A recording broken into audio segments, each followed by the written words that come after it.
Most people think an electric fence is just for cattle. But out here on the Hollingsworth Ranch, sometimes it's for keeping out something far worse. HOA Karens in leased SUVs. Let me explain. We live about 30 minutes outside a small Texas town, on 120 acres of land that's been in the family since 1939. Plenty of cows, some goats, and one cantankerous grandpa named Ed, who doesn't trust banks, politicians, or suburban people who try to tell ranchers how to live. A few years ago, a new development called Cedar Heights popped up just past our northern tree line. Big houses, no yards, lots of rules. Naturally, they formed a homeowners association about 5 minutes after the first roof went on.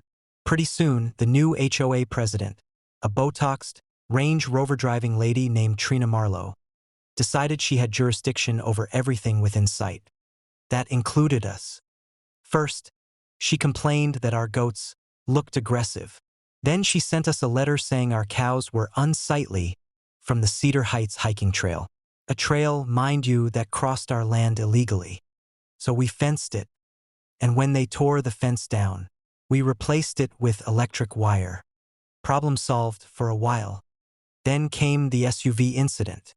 One morning, Grandpa and I were out fixing a trough when we noticed a strange vehicle parked in our south pasture. A brand new white luxury SUV, tires half sunk into the dirt, right next to the cow pond. No note, no driver, nothing. Grandpa muttered, "Another lost HOA tourist." I checked the plate. It had a Cedar Heights sticker on the windshield. As we stood there scratching our heads, Trina herself came marching up the gravel trail in yoga pants and platform sandals, huffing and puffing like she just finished a triathlon. "Oh, thank God," she said. "I left it there this morning." "You what?" I said. "It was low on battery. I didn't want to be late to bar class, so I just left it here. You don't mind, do you?" Grandpa stared at her like she'd just spoken ancient Greek. "Ma'am, you dumped a $70,000 SUV on my cattle pasture. That's trespassing." She scoffed. "It's common access land." I looked at Google Maps. I pulled out my phone and showed her the county plat. "This here is Hollingsworth property. Always has been."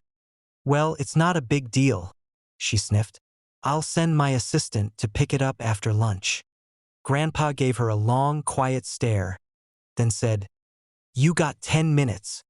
She laughed, waved, and walked off like she was heading to brunch. So Grandpa turned to me and said, "Get the jumper cables." I blinked. "You serious?" "I'm gonna teach her about boundaries."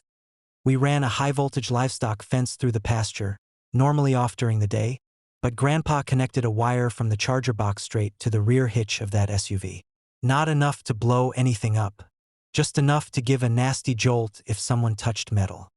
Sure enough, about 30 minutes later, her assistant rolled up in a little golf cart, sipping iced coffee.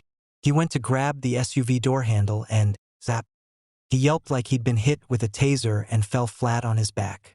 We ran over to check on him. He was okay, just rattled and embarrassed. Trina came screaming down the trail 10 minutes later. "You electrocuted my assistant," she shrieked. "Nope," Grandpa said, calm as iced tea. "We electrified our fence. You parked your metal toy next to it." "I'm calling the police." "Great," I said.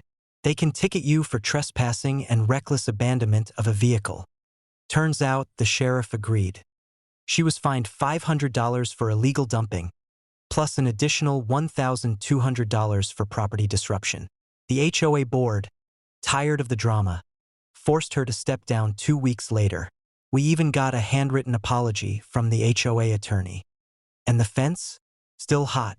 We added a new warning sign too. Private ranch, cattle fence is electrified, so are parked SUVs. Since then, no HOA folks have accidentally crossed onto our land again. Funny how people respect boundaries once they've been properly shocked into understanding them.